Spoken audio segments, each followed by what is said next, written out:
और आज भी जो है कहीं पर लड़ाई झगड़ा होता है तो वहाँ से भाग कर आने वाले भारत में ही शरण लेते हैं। ऐसी स्थिति में हिंदुओं ने अपना बड़ा दिल दिखाया, लेकिन दुनिया ने हिंदुओं के साथ काफ़ी ज़्यादा छल किया, उन्हें जो है लगातार परेशान कर। नमस्ते प्रणाम, मैं शुभम यादव आज ऐसी टॉपिक पर वीडियो लाया हूँ जिसमें आप लोग देखेंगे कि हिंदुओं पर कितना ज़्यादा अत्याचार किया गया और पूरी दुनिया हिंदुओं पर हुए इस अत्याचार से परेशान नहीं हुई, उन्हें कोई दिक्कत नहीं हुई। लेकिन हिंदुस्तान में हो रही इस तरक्की से उन्हें ज़रूर दिक्कत हो रही है कि भारत को पूरी दुनिया ने एक प्रकार से चूस कर खंगाल लिया था। उसके बाद भी भारत जो आज इतनी तरक्की कैसे कर लिया है। भारत जब चाहता है किसी को भी तमाचा मार देता है और पूरी दुनिया में उसे आंख दिखाने वाला कोई नहीं है। हिंदुस्तान की तरक्की से कोई देश परेशान हो चाहे ना परेशान हो, लेकिन अंग्रेज बहुत परेशान होंगे। वो लोग सोच रहे होंगे कि हम तो 200 साल तक पूरी तरीके से भारत को एकदम चूस के चले आए थे, कुछ बचा नहीं था भारत में, सब संसाधन हम लोग चूस के चले आए थे, सोना वोना सब लेके भाग आए थे। लेकिन आज फिर कैसे हिंदुस्तान इतनी ज़्यादा तरक्की कर लिया है, जब चाह रहा है हमको भी तमाचा मार के निकल ले रहा है। हिंदुओं ने इतना ज़्यादा संघर्ष झेला है, आज हम उसी के बारे में आप लोगों के सामने इस वीडियो में बताएंगे। आप लोगों को इस वीडियो में दिखाएंगे कि हिंदुओं के ऊपर बाहरी लोगों ने, बाहरी देशों ने कितना ज़्यादा अत्याचार किया, लेकिन उसके बावजूद हिंदुस्तान अपनी इस प्रगति को बरकरार रखने में आज भी सफल है। भारतीय इतिहास में तो आप सभी लोगों ने सम्राट अशोक और चंद्रगुप्त मौर्य का नाम सुना ही होगा। उनसे जब हम थोड़ा सा पहले जाते हैं इतिहास में तो हम देखते हैं कि जब भारत का तेज़ी से विकास हो रहा था, विशेषकर मगध साइड में, मगध जो है वर्तमान उत्तर प्रदेश और बिहार पश्चिम बंगाल वाले बेल्ट में बसा हुआ था, जो इतनी तेज़ी से विकास कर रहा था कि इसकी चर्चा पूरी दुनिया में हो गई। अब पूरी दुनिया में जो है भारत को छोड़कर अन्य जगह पर दरिद्रता छाई हुई थी।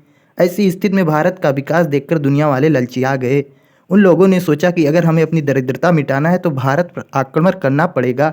ऐसी स्थिति में जब भारत का तेज़ी से विकास हो रहा था तो उस समय ईरानियों और यूनानियों ने भारत पर आक्रमण किया, जो पूरी तरीके से एकदम भूख से व्याकुल थे।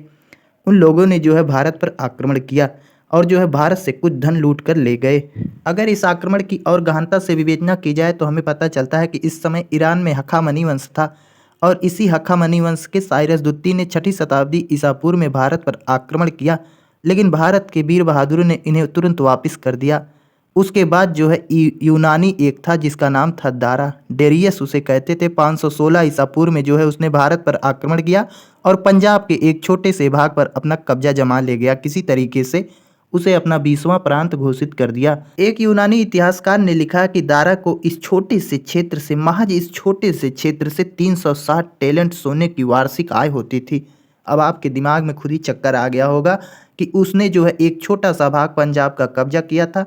उस छोटे से भाग से वह जो है प्रतिवर्ष जो है 360 टैलेंट सोने की वार्षिक आय प्राप्त करता था। तो आप भारत की आमदनी सुनकर जो है परेशान तो हुए ही होंगे, एक छोटे से भाग से इतनी ज़्यादा आमदनी आ रही थी। और इस इतिहासकार ने इस बात को पूरी दुनिया में फैला दिया, जो भारत पर अन्य आक्रमणों का कारण बना। अब पूरी दुनिया वाले सन्न हो गए, भगवान इतने छोटे क्षेत्र से इतना ज़्यादा रुपया अगर आ रहा है, इतना ज़्यादा सोना मिल रहा है, तो अगर भारत पर पूरी तरीके से कब्जा किया जाए तो कितना सोना मिलेगा। यही सोच सोच कर वो लोग ख्वाब देखते थे और भारत पर दनादन आक्रमण कर देते थे। भारत पर अगला आक्रमण सिकंदर ने किया, जो कि एक यूनानी था जो मकदूनिया प्रांत का रहने वाला था। उसने 326 ईसा पूर्व में भारत पर आक्रमण किया। उसके द्वारा किया गया यह आक्रमण भारतीय इतिहास में बितस्ता या झेलम या हास्पिडीज युद्ध के नाम से प्रसिद्ध है। इस युद्ध में सिकंदर का मुकाबला एक ऐसे भारतीय राजा से हुआ जो काफ़ी बहादुरी और ईमानदारी पूर्वक युद्ध किया, जिसका नाम था पोरस। पोरस ने इतनी ईमानदारी से युद्ध किया और काफ़ी बहादुरी पूर्वक लड़ा, लेकिन युद्ध में तो वह जीत नहीं पाया, उसकी हार हो गई। उसके बाद जब उन्हें सिकंदर के सामने लाया गया तो सिकंदर ने उनसे पूछा कि तुम्हारे साथ कैसा व्यवहार किया जाए। राजा पोरस ने निर्भीकता से उत्तर दिया। बिना डरे हुए उन्होंने कहा कि एक राजा को दूसरे राजा के साथ जैसा व्यवहार करना चाहिए वैसा ही व्यवहार तुम भी हमारे साथ करो। सिकंदर इस बात से इतना ज़्यादा प्रभावित हुआ कि उसने राजा पोरस का साम्राज्य फिर से वापस लौटा दिया। उसके बाद सिकंदर ने जो सोचा कि अब तो यहाँ से जितना धन था हमने चूस लिया है, उसके बाद और थोड़ा आगे बढ़ा जाए तो शायद और भी धन प्राप्त हो। इस प्रकार सिकंदर ने अपनी सेना को हिंदुस्तान में और अंदर घुसने की आज्ञा दी, लेकिन तभी उसकी सेना ने जो है, सेना में से कोई उठ के आया, बोला भैया आगे मत जाओ। आगे एक घनानंद नाम का आदमी है, बहुत ही मारता है। पकड़ने के बाद वो जो है लात घूंसा इतना ज़्यादा मारता है, गर्दन वर्दन जैसे सब्जी काटे वैसे गर्दन काट के फेंक देगा। किसी ने बहुत अच्छा उसको समझा दिया सिकंदर को कि भैया आगे मत जाओ, आगे घनानंद साहब हैं, वो जो है गाजर की तरह मूड़ी काटते हैं, ऐसी स्थिति में लौट चलो। सिकंदर को इतनी अच्छे से समझा दिया कि सिकंदर जो है भैया ब्यास नदी से वापस लौट गया। घनानंद के बाद भी भारत में शक्तिशाली राजाओं का आगमन जारी रहा। चंद्रगुप्त मौर्य और सम्राट अशोक जैसे शक्तिशाली राजा आए। ऐसी स्थिति में किसी माई के लाल ने भारत पर आक्रमण करने की हिम्मत नहीं दिखाई। लेकिन सम्राट अशोक के बाद कुछ ऐसे राजा पैदा हुए भारत में जो भारत की प्रगति को नहीं संभाल सके। भारत इतनी ज़्यादा तरक्की कर चुका था कि उस तरक्की को संभाल नहीं सके वो लोग, और बाहरी जो है आक्रमणकारियों ने फिर से भारत पर आक्रमण करना शुरू कर दिया और भारत को चूसना शुरू किया। भारत की तरक्की को नहीं संभाला जा सका। ऐसी स्थिति में जो है बाहरी लोगों ने भारत की काफ़ी ज़्यादा लूट मार की और हिंदुओं को जो है काफ़ी सताया गया। आज चीन द्वारा भले ही बड़ी बड़ी बातें की जाती है, लेकिन इसी समय की बात है कि चीन में दरिद्रता छाई हुई थी। चीन में लोग आपस में ही कट मर रहे थे। उसी समय एक शक्तिशाली चीनी राजा ने बाकी चीनियों को चीन छोड़ने के लिए विवश कर दिया। तो ऐसी स्थिति में चीन से भागकर लोग जब आए तो उन्हें जो है भारत ने ही शरण दिया, हिंदुओं ने ही शरण दिया। वो लोग भी यहाँ पर अपना जीवन यापन किए। पश्चिमोत्तर भारत में उन लोगों को रहने के लिए स्थान दिया गया। चीन से ही लोग भाग कर आए थे, तो ऐसी स्थिति में भारत उनके शरण का घर बना। अब भले ही चीन आज बड़ी बड़ी बातें करता हो, लेकिन जो है चीन के लोगों को भी भारत ने शरण दिया था। एक समय ऐसा था। और आज भी जो है कहीं पर लड़ाई झगड़ा होता है तो वहाँ से भाग कर आने वाले भारत में ही शरण लेते हैं। ऐसी स्थिति में हिंदुओं ने अपना बड़ा दिल दिखाया, लेकिन दुनिया ने हिंदुओं के साथ काफ़ी ज़्यादा छल किया। उन्हें जो है लगातार परेशान करता रहा। इसके बाद एक बार फिर भारत में शक्तिशाली राजाओं जैसे कुमारगुप्त, समुद्रगुप्त, रामगुप्त, चंद्रगुप्त, विक्रमादित्य जैसे राजाओं का आगमन हुआ। इन्होंने टूटे हुए भारत को एक बार फिर से मजबूती के साथ खड़ा किया और पूरी दुनिया फिर से परेशान हो गई कि भैया भाई तो लूट के आए थे, फिर ही कैसे लोग सब लोग जो है एकदम मजबूती से खड़े हो गए हैं। पूरी दुनिया इसी में परेशान होगी, पागल होगी। भैया हम तो भाई लूट के आए थे, हमारा धन खत्म नहीं हुआ उधर, वो लोग पता नहीं कैसे फिर इतनी ज़्यादा पोजीशन अच्छी कर लिया है। तो ऐसी स्थिति में भारत को लगातार लूटने वालों ने लूटा, लेकिन भारत ने अपनी जो है प्रगति को बरकरार रखा। अब यह प्रगति एक बार फिर अपनी जो है गर्त में जाने का काम होगा, क्योंकि भारत में कुछ ऐसे राजाओं का आगमन होता है जो फिर इस बढ़ी हुई तरक्की को संभाल नहीं पाते हैं। उसके बाद वहीं जो है दूसरी तरफ देखा जाए तो दुनिया में एक नया धर्म इस्लाम धर्म का भी आगमन हो गया था, जो अपनी जो है मार काट के लिए काफ़ी ज़्यादा फेमस था। वह लगातार मारे काट करता रहता था, इधर उधर घूमता रहता था। खाने पीने के लिए एक जुगाड़ करना होता तो मार एक जुगाड़ करता था। उसके पास खाने के लिए भोजन नहीं था, इस्लाम धर्म के पास वह कहीं भी जाता तो मार काट करके ही भोजन प्राप्त करता था। अब भारत जो है पूरी तरीके से इस्लाम धर्म के चपेट में आना शुरू हो गया, क्योंकि इस्लाम धर्म एक ऐसा धर्म था जिसका उद्देश्य ही था कि जो लोग इस्लाम को नहीं मानते हैं उसे पूरी तरीके से मार के ख़त्म कर दिया जाए।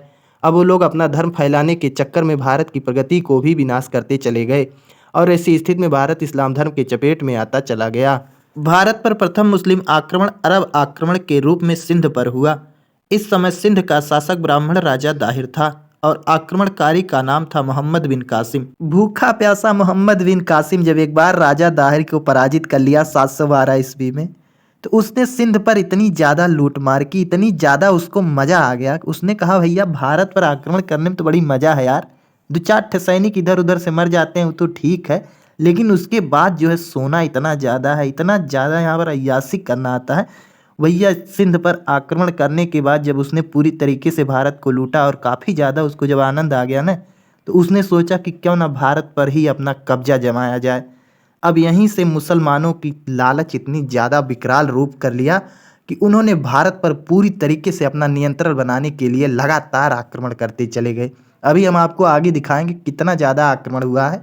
आप लोग देख के सन्न हो जाएंगे कि मुसलमानों को इतनी ज़्यादा लालच बढ़ गई, भारत में इतनी ज़्यादा सोना देख के वो लोग पगला गए कि लगातार आक्रमण करते गए। इसके बाद भारत में जब राजपूतों का शासन आया तो इन लोगों के अंदर एकता का अभाव इतना ज़्यादा था कि ये लोग आपस में ही काफ़ी ज़्यादा लड़ते रहते थे। और जब ये राजपूत राजा आपस में लड़ते लड़ते काफ़ी थक गए, इनकी सैन्य क्षमता काफ़ी कमज़ोर हो गई, तो इसी समय मुस्लिम आक्रमणकारियों ने इसका फ़ायदा उठाया और मोहम्मद गजनवी और मोहम्मद गोरी इन दोनों का आक्रमण अगर मिला लिया जाए तो इस समय भारत पर 20 से 25 आक्रमण केवल इन दोनों ने ही कर दिए थे। ऐसी स्थिति में भारत पूरी तरीके से एकदम खोखला हो गया, हिंदुओं की सैन्य क्षमता काफ़ी कमज़ोर हो गई, और उसके बाद जो है भारत पर मुस्लिम शासकों ने लगातार राज किया और भारत पर पूरी तरीके से पूरे भारत पर कब्जा जमा लिया।